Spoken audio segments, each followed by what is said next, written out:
Welcome to Prachi academy YouTube channel. पिछले class में Selina का क्लास 9 का यूनिट 7 ट्रिकोनोमेट्री के एक्सरसाइज 22A का हम लोग क्वेश्चन नंबर 9 का डिटेल से सॉल्यूशन देखे थे। आशा करते हैं कि पिछला क्वेश्चन आप नोट डाउन भी कर लिए होंगे और उसको अच्छा से देख भी लिए होंगे, ठीक है, और समझ भी गए क्वेश्चन बनता कैसे है। चलिए क्वेश्चन नंबर 10 का हम लोग डिटेल सॉल्यूशन देखते हैं सेम एक्सरसाइज का। और एक बात है मेरे भाई, बच्चे लोग वीडियो तो देख रहे हो मेरे भाई, लेकिन थोड़ा सा सिलेक्शन क्या बोलते हैं, सब्सक्राइब नहीं कर रहे हो, ठीक है, तो थोड़ा सा चैनल को सब्सक्राइब कर दो ताकि हम लोग का भी कुछ मोटिवेशन मिल सके, ठीक है। तो चलो टॉपिक को हम लोग कंटिन्यू करते हैं, ठीक है। तो यहाँ पे ध्यान दीजिएगा, क्वेश्चन दिया हुआ given 10a = 4/3 find cosec a divided by कोटे माइनस सेक ए। कोटे माइनस सेक ए होता है। तो अब ध्यान दीजिएगा, सबसे पहले एक पाइथागोरस ट्रायंगल को बनाइए। वैल्यू तो आपको दिया हुआ है, ठीक है। तो पाइथागोरस ट्रायंगल को अगर बनाते हैं तो ध्यान दीजिएगा, ये आपका एक पाइथागोरस ट्रायंगल हो गया। पहले समझिए, ये हमारा क्या हो गया, एक पाइथागोरस ट्रायंगल हो गया। क्लियर है। एंगल क्या दिया हुआ, ए, तो ए यहाँ पे लिख दीजिए, इसको आप बी लिख दीजिए और इसको सी लिख दीजिए। एंगल ए गिवन है, मतलब ये हमारा बेस है, ये आपका हाइपोटेनियस है और ये पार्ट आपका परपेंडिकुलर है। ए एंगल आपका कंसीडरेशन कर दिया। तो सबसे पहले 10 का क्या होता है, P/B होता है। 10 का क्या होता है, P/B, मतलब मेरे भाई ये हमारा 4K है और ये हमारा क्या है, 3K है। क्लियर है यहाँ पे। तो सबसे पहले आपको हाइपोटेनियस निकालना है। सबसे पहले क्या निकालना है आपको, हाइपोटेनियस निकालना है। तो सबसे पहले हम लोग हाइपोटेनियस को निकालते हैं। तो H इक्वल्स टू होता है √P² + B²। क्लियर है यहाँ तक, फॉर्मूला तो हमारा यही है हमारा। तो H का ध्यान दीजिए, H equals to √P²। P का वैल्यू क्या है मेरा भाई, 4K है, ध्यान दीजिएगा। तो यहाँ पे हम लोग 4K का होल स्क्वायर प्लस 3K का होल स्क्वायर। क्लियर है यहाँ पे, कोई दिक्कत नहीं ना है। तो H इक्वल्स टू ध्यान दीजिएगा, यहाँ पे 16K का स्क्वायर प्लस 9K का स्क्वायर, क्या हो जाएगा, 9K² का √, ठीक है। अब देखिए H इक्वल्स टू, ये हमारा 25K² का √, हो जाएगा, ठीक है। तो H का वैल्यू क्या निकल जाएगा, √5K। चलो निकल गया। अब क्वेश्चन में डिमांड क्या किया है, कोसेक, कोट और सेक है। तो सबसे पहले कोसेक ए को निकालिए।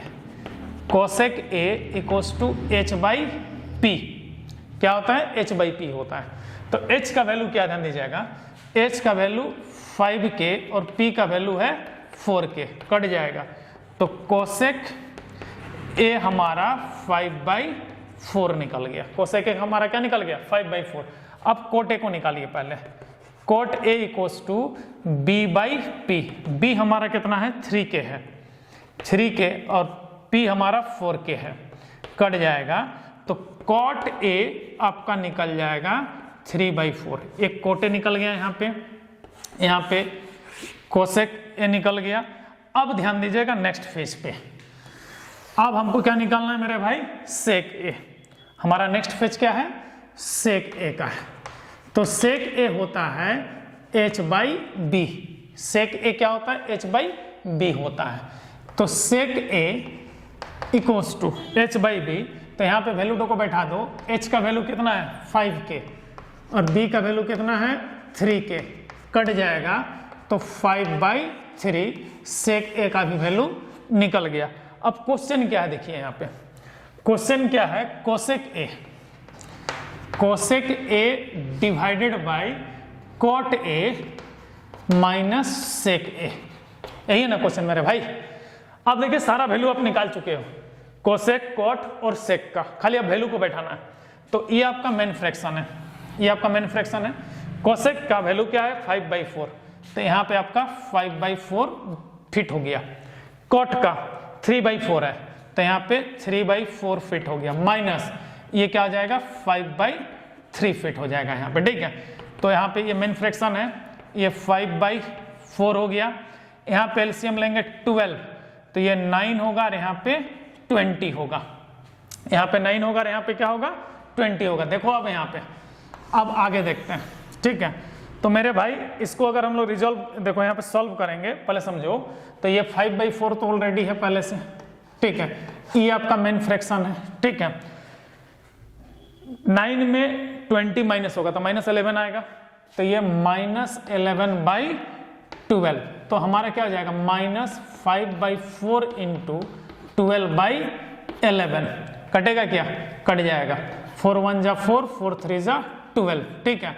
तो ये हो जाएगा मेरे भाई, ध्यान दीजिएगा -15/11 इसका आंसर होगा, -15/11 क्या होगा, आंसर होगा, ठीक है। तो इसको आप क्या कर लीजिएगा, नोट डाउन कर लीजिए, चलिए स्क्रीनशॉट भी ले लीजिए, ठीक है। चलिए आज के लिए इतना ही, जय हिंद जय संविधान।